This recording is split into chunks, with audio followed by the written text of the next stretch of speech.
So people are trying to kind of figure out why Red Bull have dropped off in terms of their pace. After all, it's been a marked turn down in form overall for the Milton Keynes outfit ever since the first 5 races of the season, where Max Verstappen would have won all 5 had it not been for a mechanical issue at the Australian Grand Prix. He's still reaping the benefits of that as well in the Drivers' Championship, where he's got a massive lead that is in part due to how well he was doing in the first part of the season. I mean, if you take, for example, the last 5-6 races or so, you'll find that Sir Lewis Hamilton and Oscar Piastri are both around level, if not slightly ahead, of where Verstappen is in terms of his point scoring in those races. And it's been a real quick downturn in performance, and it's been to a level that we've not really seen too much in F1.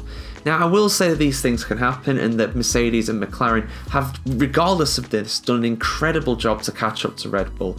I don't think that's in any doubt whatsoever. And in fact, you could argue that Mercedes and, in my opinion, particularly McLaren, have overtaken Red Bull to become the overall fastest car on the grid. Their main problem is that their drivers and their strategists are making some key errors at some key times. But that's what's going to happen when you are in a relatively inexperienced team at winning Grand Prix and winning championships, something that McLaren have not done in over 25 years, like I keep saying. Basically, my entire life I've been waiting for McLaren to win a Constructors' Championship, and it could happen this season. And the downturn in the pace from the Red Bull can't be ignored. I mean, I still think Max is still the hot favourite to win the Drivers' Championship this year. I don't think that's a controversial opinion at all, because he's basically 3 wins ahead at this point with 10 races to go. It's looking more than certain that he's going to get that 4th Drivers' Championship in a row. However, getting a Constructors' Championship, a third Constructors' Championship in a row for Red Bull, that's very much in doubt. And none other than Peter Windsor. Now,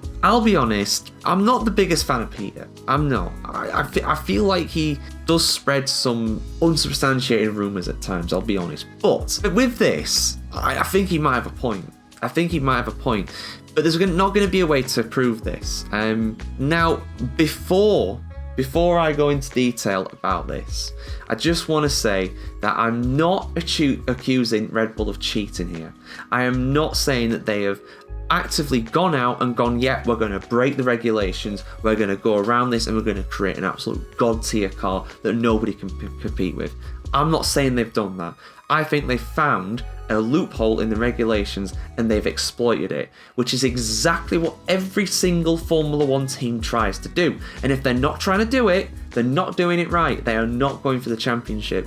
Teams always, particular teams at the top, because they have exploited some sort of advantage they've found, they always find these loopholes to exploit. And I think that's exactly what Red Bull have done here. And I think that Red Bull device has now been banned as well by F1.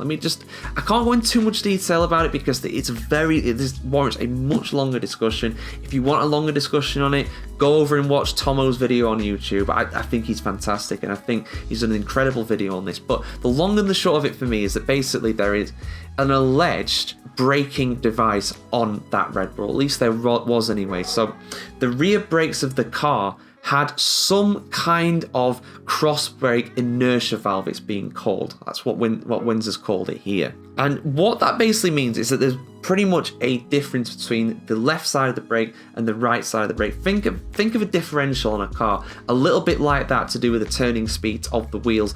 This is to do with the brakes. And I don't know how exactly it works, but initially that was not banned in the regulations. That was allowed. The regulations for Formula 1 have since changed, so this is no longer allowed.